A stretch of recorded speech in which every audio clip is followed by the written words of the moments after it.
কিছুদিন আগে বাংলাদেশের নাট্যজগতে একজন জনপ্রিয় মুখ হচ্ছে মুশাররফ করিম। তিনি তাকে এমনভাবে প্রমোট করা হলো, নানানভাবে তাকে চিত্রিত করে জনপ্রিয়তার শীর্ষে নিয়ে যাওয়া হলো।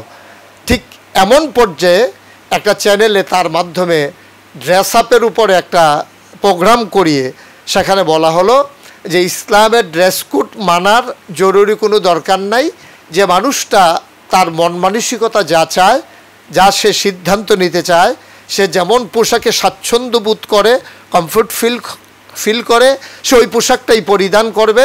এটার জন্য আলাদা কোনো রেস্ট্রিকশানের দরকার নাই, যে কথাটা ইসলামের সাথে সম্পূর্ণ সাংঘর্ষিক। তো আমাদের যুব সমাজ, আমাদের উঠতি বয়সের তরুণ তরুণী যারা ওনার প্রতি খুব বেশি আসক্ত ছিলেন, তার কথার উপরে, তার অভিনয়ের উপরে, তার কর্মদক্ষতার উপরে, তখন তারা মনে করলো তাকে আইডল মনে করে, তার কথাগুলোকেও তারা স্বাচ্ছন্দ্যে গ্রহণ করে। আপনি দেখবেন যে প্রতিটি ক্ষেত্রে, আপনি নাট্যজগতে বলেন, আপনি সঙ্গীত জগতে বলেন, সাহিত্যের ক্ষেত্রে স্যাটানিক ভার্সেস যখন রচনা করা হয়, তখন একজন মুসলমান সালমান রুশদিকে বাছাই করে তার জনপ্রিয়তাকে তুঙ্গে নিয়ে গিয়ে তার মাধ্যমে কাজটা করা হয়। বাংলাদেশে যখন দাউদ হায়দারকে প্রমোট করা হলো, তাসলিমা নাসরিনকে প্রমোট করা হলো, এইভাবে অপসংস্কৃতিগুলোকে এমনভাবে ছড়িয়ে দেওয়া হলো ইসলামের সাথে সাংঘর্ষিক। 92% জন দেশের নাগরিকের সাথে যা যায় না, এই কথাগুলোতে সে বলার পরেও তাকে দেখা গেল যে বিভিন্ন পত্রপত্রিকা, ইলেকট্রনিক্স মিডিয়া তাকে এমনভাবে হাইলাইটস করলো, মনে হয় যেন তাকে ছাড়া সাহিত্যাঙ্গন একবারই অনুজ্জ্বল, মনে হয় যেন সাহিত্যাঙ্গন তাকে ছাড়া আর কোনোভাবেই চালানো সম্ভব না। এভাবে আপনার এই মিডিয়াকে ব্যবহার করে আপনার সন্ত্রাসী গোষ্ঠীকে, কোনো একটা সন্ত্রাসী গোষ্ঠীকে এটা মুসলিম বিশ্বের ধারক বাহক দেখিয়ে মনে হচ্ছে যেন এইটাই মুসলমানের চরিত্র, এটাই মুসলমানের চরিত্র, এইভাবে প্রকাশ করানো হয়। আপনি ইতিমধ্যে আমাদের ভাই বলেছেন, সন্ত্রাসকে জেহাদ বলে চাপিয়ে দিয়ে পুরা জেহাদকেই কলঙ্কিত করার একটা অপপ্রয়াস আমাদের এই ইলেকট্রনিক্স মিডিয়া আর সোশ্যাল মিডিয়ার সুবাদে আজকে গোটা বিশ্বে ছড়িয়ে দেওয়া হয়েছে।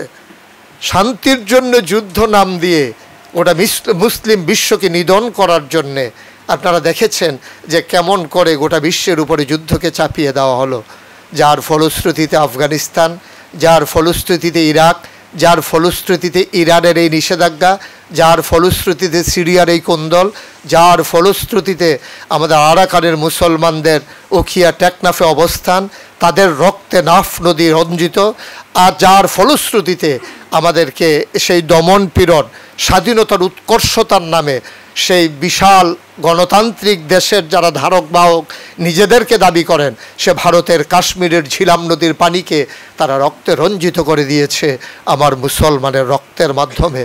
আমার বোনদেরকে দর্শন করে তাদের চিৎকারে আকাশ বাতাসকে ভারী করে দেওয়া হয়েছে। আর অধুনা ফিলিস্তিনে যা হচ্ছে, গোটা পৃথিবীর মানব সভ্যতাকে আজকে বৃদ্ধাঙ্গুলি দেখিয়ে মনে হচ্ছে যেন শান্তির জন্য যুদ্ধের নামে শান্তির সাথে যুদ্ধ শুরু করা হয়েছে। যুদ্ধটা কিন্তু শান্তির নামে যুদ্ধ না, এটা হচ্ছে শান্তির সাথে যুদ্ধ। কারণ গোটা বিশ্বে মুসলমানরাই ছিল শান্তির দ্বারক বাহক।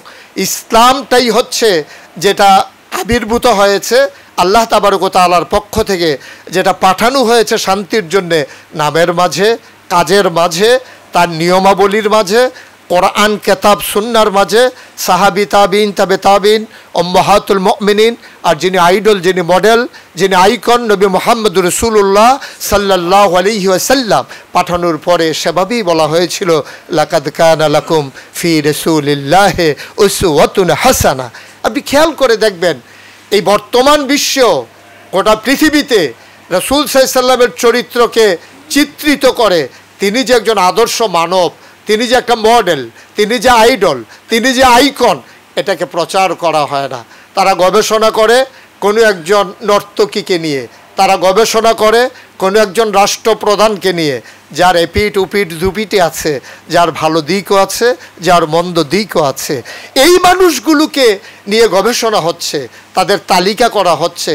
আমরা সব সময় একটা বইয়ের উদাহরণ দেই যে দ্য 100 বইয়ের ভিতরে আমার নবীকে 1 নাম্বার করা হয়েছে। বই কি একটাই রচনা হয়েছে পৃথিবীতে? অসংখ্য বইয়ের মাঝে আমরা শুধু একটা বই কেন বলতে হয়? কারণ হচ্ছে এটাই, আমরা হীন মনোমানসিকতা, ইসলামকে আপনার খারাপভাবে চিত্রিত করা। এজন্যে ইসলামের যারা ধারক বাহক, যারা অবদান রেখেছেন গোটা বিশ্ব বিনির্মাণে, যারা অবদান রেখেছেন মানবতার উৎকর্ষতায়, যারা অবদান রেখেছেন শান্তির জন্যে, তাদেরকে চিত্রিত করা হয় না। আজকে খেয়াল করে দেখবেন, আপনি যাদেরকে নোবেল পুরস্কারে বিশ্বভূষিত করে, পুরস্কৃত করে, নামধারী কিছু মুসলমান যারা ইসলামের থেকে অনেক বেশি দূরে, তাদেরকেই চিত্রিত করা হয়। কিন্তু প্রকৃত ইসলামের ধারক বাহক, বড় একজন মুহাদ্দিস, বড় একজন আলেম, ইসলামের ধারক বাহক, বড় একজন দাঈ ইলাল্লাহ, কখনোই তাদেরকে চিত্রিত করা হবে না, তাদেরকে পুরস্কৃত করা হবে না। এটা হচ্ছে সোশ্যাল মিডিয়ার কারণেই।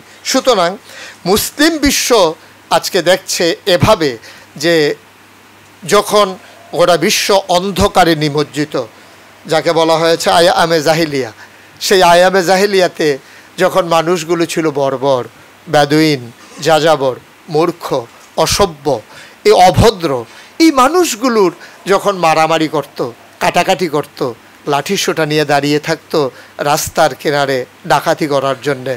কিন্তু মাত্র 23 বছরের ব্যবধানে যখন একটা ইউনিভার্সিটি নাই, যখন একটা কামিল মাদ্রাসা নাই, যখন একটা দাওরা হাদিস মাদ্রাসা নাই, ইন্টারমিডিয়েট কলেজ নাই, বিশ্ববিদ্যালয় কলেজ নাই, একটা ডিগ্রি কলেজ নাই, ফাজিল আলেম দাখিল মাদ্রাসা নাই, না দাওরা হাদিস, না আপনার নুরানি, না হেফস বিভাগ, না আছে প্রি প্রাইমারি, না আছে গণশিক্ষা, না আছে শৈশব শিক্ষা, না আছে নৈশ শিক্ষা, না আছে আপনার কোনো কিন্টার গার্ডেনের মতো অথবা মক্তবের মতো অথবা টোলের মতো কোনো শিক্ষা ব্যবস্থা।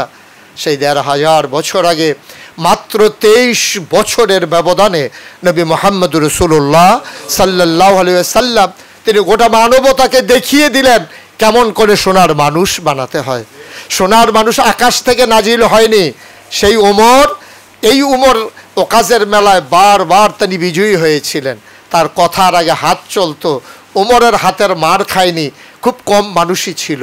তার রাগী মানুষটার কাছে পদানত হয়নি, অপদস্থ হয়নি, খুব কম মানুষই ছিল। কিন্তু সেই মানুষটা ইসলামের ছায়াতলে এসে, আমার নবীর সংস্পর্শে এসে, কোরআনের আলোয় যখন তিনি নিজেকে উদ্ভাসিত করলেন, তিনি যখন সুন্নাহ মোতাবেক তার জীবনকে পরিচালিত করলেন, এ মানুষটার ব্যাপারে আয়াত নাজিল হয়ে গেল, রাদিয়াল্লাহু আনহুম ওয়া রাদু আনহু। শুধু এমন এক উমর নয়, শুধু এমন এক আবু বকর নয়, লক্ষ লক্ষ মানুষ উপহার দিলেন ইসলাম। লক্ষ লক্ষ মানুষ এই পৃথিবীতে বিচরণ করলো, গোটা সভ্যতাকে নতুন করে আবার সাজালো। কিন্তু তাদের কথা কিন্তু আপনি কোনোভাবেই আলোচনায় আসবে না, আসার কোনো সুযোগ নেই।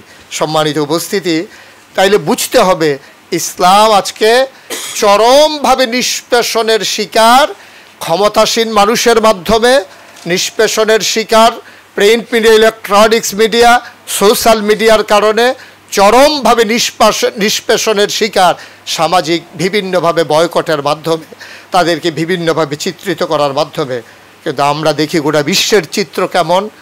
এই গোটা বিশ্বে সর্বপ্রথম সর্বোচ্চ হত্যাকারী যে মানুষটি, সেই মানুষটি হচ্ছে হিটলার, তারই পরবর্তীতে মুসোলিনি, যারা আজকে এই পৃথিবীতে 50 বছরের একটা মুসলিম, খেয়াল করেন,